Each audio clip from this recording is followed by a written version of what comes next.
আসসালামু আলাইকুম ওরহমতুল্লাহি ওবরাকাতু। পৃথিবীর প্রাচীন সভ্যতা, সংস্কৃতির দেশ সিরিয়া। এই অঞ্চলটি ইসলাম পূর্ব যুগ থেকেই গুরুত্বপূর্ণ। এই ভূমিতে জন্মগ্রহণ করেছেন অসংখ্য নবী। তারা বসবাস করেছেন এখানে। হজরত ইব্রাহিম আলাইসাল্লাম নিজ সম্প্রদায় এর বিরোধিতার মুখে পড়ে আল্লাহর আদেশে সিরিয়া ভূমিতে হিজরত করেন। এখানে জন্মগ্রহণ করেন হজরত ঈসা আলাইসাল্লাম। হজরত মুসা আলাইসাল্লাম হিজরত করে আগমন করেছিলেন এখানে। সিরিয়া তৎকালীন সময়ে শাম বলে পরিচিত ছিল। বর্তমান সিরিয়া, ফিলিস্তিন, লেবানন, জর্দান সব একই শামভূমির অন্তর্ভুক্ত।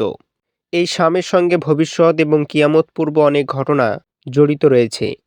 এখানে ইমাম মাহাদির হাতে বায়াত, হজরত ঈসা আলাইসাল্লামের আগমন, দাজ্জালের হত্যাসহ বেশ কিছু গুরুত্বপূর্ণ ঘটনা সংঘটিত হবে বলে ভবিষ্যৎবাণী করেছেন রাসূলুল্লাহ সাল্লাল্লাহু আলাইহি ওয়াসাল্লাম। মুসলিমদের দ্বিতীয় হিজরত ভূমি। এই ভূখণ্ডকে রাসূলুল্লাহ সাল্লাল্লাহু আলাইহি ওয়াসাল্লাম মুসলমানদের দ্বিতীয় হিজরত ভূমি বলেছেন। হযরত আব্দুল্লাহ ইবনে আমর রাদিয়াল্লাহু তাআলা আনহু সূত্রে বর্ণিত, তিনি বলেন, আমি রাসূলুল্লাহ সাল্লাল্লাহু আলাইহি ওয়াসাল্লামকে বলতে শুনেছি, হিজরতের পরে আরেকটি হিজরত শীঘ্রই সংঘটিত হবে।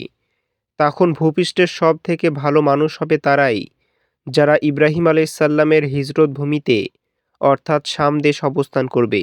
আর গোটা পৃথিবীতে সর্বনিকৃষ্ট মানুষ বাকি থাকবে, তাদের ভূমিগুলো তাদের নিক্ষেপ করবে। আল্লাহ তাআলা তাদের অপছন্দ করবেন, তাদের ফিতনার আগুন বানর এবং শূকরের সঙ্গে মিলিয়ে রাখবে। তাদের দুশ্চরিত্রের কারণে তারা যেখানেই যাবে সেখানেই ফিতনা লেগে থাকবে। আল্লাহর প্রিয় বান্দাদের ভূমি।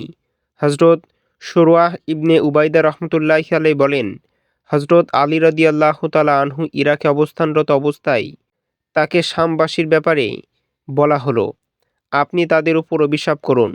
তখন তিনি বললেন, না, আমি রাসূলুল্লাহ সাল্লাল্লাহু আলাইহি ওয়াসাল্লামকে বলতে শুনেছি যে শাম ভূখণ্ডে আবদালরা আল্লাহর ওলীদের বিশেষ দল থাকেন। তারা 40 জন থাকেন। যখন তাদের একজন থেকে মারা যান, আল্লাহ তার স্থানে অন্য একজনকে রাখেন। তাদের বরকতে বৃষ্টি হয় এবং শত্রুর উপর জয়লাভ হয়। ভবিষ্যতে তাদের ওসিলায় শামবাসীদের থেকে আযাব উঠিয়ে নেওয়া হবে। মুসলমানদের কল্যাণ অকল্যাণ সম্প্রীতি এই ভূমির সঙ্গে। হজরত মুয়াবিয়া ইবনে কুররা রাদিয়াল্লাহু তাআলা আনহু সূত্রে বর্ণিত, রাসূলুল্লাহ সাল্লাল্লাহু আলাইহি ওয়াসাল্লাম ইরশাদ করেন, যখন শামভূমি ফাসাদ সৃষ্টিকারীদের দ্বারা ধ্বংসপ্রাপ্ত হবে, তখন তোমাদের মধ্যে কোনো কল্যাণ থাকবে না। আর আমার উম্মতের একটি দল সর্বদা সাহায্যপ্রাপ্তি হবে। তাদের দ্বারা ক্ষতি করার চেষ্টা করবে, তারা কিয়ামত পর্যন্ত তাদের ক্ষতি সাধন করতে পারবে না। মহাযুদ্ধে মুসলিম বাহিনীর সেনা ছাউনির ভূমি। হজরত আবু দারদা রাদিয়াল্লাহু তাআলা আনহু সূত্রে বর্ণিত, রাসূলুল্লাহ সাল্লাল্লাহু আলাইহি ওয়াসাল্লাম ইরশাদ করেন, মহাযুদ্ধের সময় মুসলিমদের ছাউনি হবে গোতা শহরে, যা দামেস্কের শহরের পাশে অবস্থিত। অন্য বর্ণনায় রয়েছে, রাসূলুল্লাহ সাল্লাল্লাহু আলাইহি ওয়াসাল্লাম ইরশাদ করেন, অচিরেই তোমরা শাম বিজয় করতে পারবে, যখন তোমাদের সেখানে বসবাসের এখতিয়ার দেওয়া হবে। তোমরা দামেস্ক নগরীকে বাসস্থান বানাবে, কেননা তা যুদ্ধ অবতীর্ণকালীন মুসলিমদের আশ্রয়স্থল হবে, আর তাদের ছাউনি হবে সেই দেশের একটি ভূমি, যাকে গোতা বলা হয়। হজরত ঈসা আলাইসাল্লামের অবতারণ এবং দাজ্জালকে হত্যা। হজরত নওয়াস ইবনে সামান রাদিয়াল্লাহু তাআলা আনহু সূত্রে বর্ণিত একটি হাদিসে দাজ্জাল সম্পর্কে বর্ণিত হয়েছে, দাজ্জাল ইরাক এবং শামের মধ্যবর্তী এলাকা থেকে বের হবে এবং ডানে বাঁয়ে গোটা পৃথিবীতে ফাসাদ সৃষ্টি করতে থাকবে। তাই হে আল্লাহর বান্দারা, তোমরা ঈমানের উপরে অটল থাকবে। দীর্ঘ হাদিস বর্ণনায় এক পর্যায়ে নবী করিম সাল্লাল্লাহু আলাইহি ওয়াসাল্লাম বলেন, দীর্ঘ 40 দিন ধরে দাজ্জালের অনিষ্টতার পর আল্লাহ হজরত ঈসা ইবনে মারিয়ম আলাইসাল্লামকে পাঠাবেন। তিনি দামেস্কর পূর্ববর্তী এলাকার শুভ মিনারের কাছে আসমান থেকে 2 জন ফেরেশতার কাঁধে চড়ে অবতরণ করবেন।